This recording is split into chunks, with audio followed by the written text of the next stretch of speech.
السلام عليكم ورحمة الله وبركاته. رجعنا لكم يا اخوان من جديد مع سلسلة بداية كرة القدم. طبعا يا اخوان زي ما انتم عارفين تكلمنا في الحلقة الماضية عن بداية كرة القدم وكيف كانت اللعب بطريقة عشوائية ومرحلة الانتقال من لعبة كرة القدم الرجبية إلى لعبة كرة القدم الحديثة، وعرفنا مع بعض فين بدأت كرة القدم وعرفنا مع بعض فين تطورت كرة القدم. الحلقة هذه راح نعرف كيف انفصلت كرة القدم الرجبية عن كرة القدم الحديثة وكيف ومين صاحب الفكرة وأول كأس عالم، وراح نتكلم عن بداية كأس العالم ومن صاحب الفكرة، وراح نتكلم كيف الناس كانت توصل للملعب وكيف الجمهور كان يوصل للملعب وكأس العالم كيف ومين صاحب الفكرة. هذا كله راح نعرف مع بعض. قبل لا نبدأ لا تنسى اللايك والاشتراك يا اخوان، اكتب اي تعليق، هذا الشيء يفرق معايا يا اخوان. انتم ما انتم عارفين قديش انا انبسط يوم اشوف تعليق لايك اشتراك جديد، هذا يفرق معايا يا اخوان. نبغى نوصل 1000 مشترك تكفون.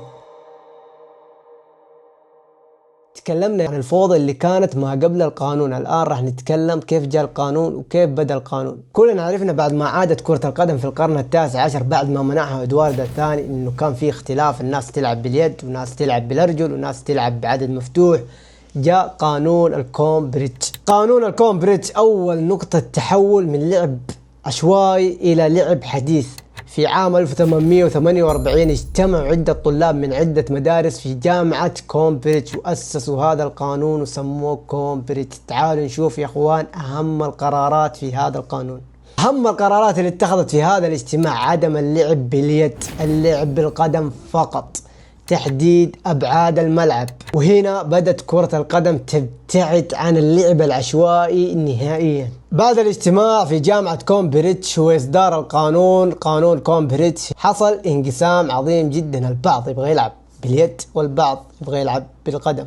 فهنا يا اخوان انقسمت الرياضة الى كرة قدم والى لعب رجبي، ومن هنا يا اخوان بدأت تاريخ كرة القدم الحديث وبدأت كرة القدم الحقيقية اللي احنا الان نعرفها. وفي عام 1871 أقيمت أول بطولة في تاريخ كرة القدم وهي الاتحاد الإنجليزي. كانت بطولة الاتحاد الإنجليزي هي أول بطولة في تاريخ كرة القدم وكان بطلها ويندرز الإنجليزي. هذه يا اخوان كانت اول بطولة رسمية في عام 1871. انتهينا من عشوائيات كرة القدم، اللعب الرجبي الى اللعب كرة القدم وكيف تأسست وكيف صارت وكيف فين بدأت كرة القدم. الآن كأس العالم اللي هو الحدث الأعظم اللي كل لاعب يتمنى هذا الكأس. تم إقامة أول كأس عالم في تاريخ كرة القدم في عام 1930 في دولة الأورجواي. إيش السبب؟ ليش الأورجواي؟ الأورجواي كانت تحتفل بمرور 100 عام من الاستقلال، وأيضا فازت بذهبيتين أولمبياد في عام 1924 و 1928. أهم من هذا كله إنه دولة الأورجواي تكفلت بمصاريف السفر لجميع المنتخبات اللي قررت تشارك. نيجي يا اخوان لصاحب اعظم فكره في كره القدم، انا اعتبرها اعظم فكره في كره القدم، مؤسس كاس العالم جون ريمي. جون ريمي هذا يا اخوان يعتبر محامي ومسؤول رياضي فرنسي،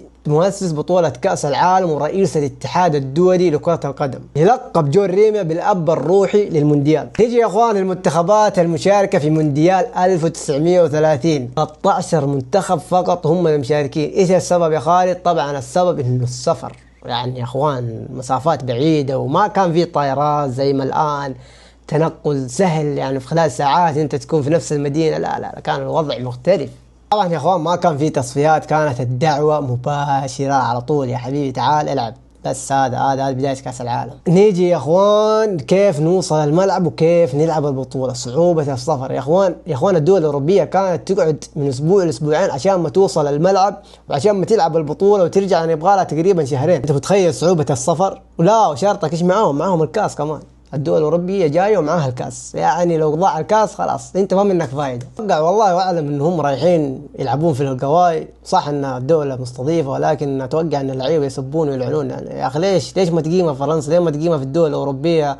ولا تعبنا تمرمطنا اسبوعين على بال ما نوصل، ولا في معسكر ولا هم يحزنون. تعال العب وروح. قيمة بطولة كأس العالم على 3 ملاعب. كان من هذه الملاعب ملعب سنتيناريو اللي هو بنى خصيصا لهذه البطولة، يعني هو يعتبر الملعب الرسمي اللي راح يقام فيه النهائي، وايضا ملعب بوستيوس وملعب بارك سنترال.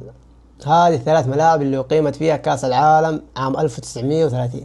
يجي يا اخوان لنظام البطولة. نظام البطولة 13 منتخب تم تقسيمه إلى 4 مجموعات، كل متصدر على طول على نصف النهائي، يعني ما في ربع النهائي، ما في دوري 16، نصف النهائي تلعب النصف بعدين تروح للنهائي دايركت.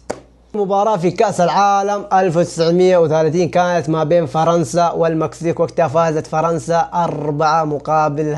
هدف يعني طلعوا حرة الصفا دي، البعد هذا طلعته في المكسيك. أول هدف في كأس العالم كان من نصيب لوريان لوسيان، هو أول من سجل هدف في تاريخ كأس العالم ودخل التاريخ. المنتخبات المتأهلة إلى نصف النهائي 4 منتخبات، مين من نصيبه أول نسخة لكأس العالم في التاريخ 1930. طبعا المنتخبات المتأهلة الأرجنتين، الأورجواي، يوغوسلافيا والولايات المتحدة الأمريكية.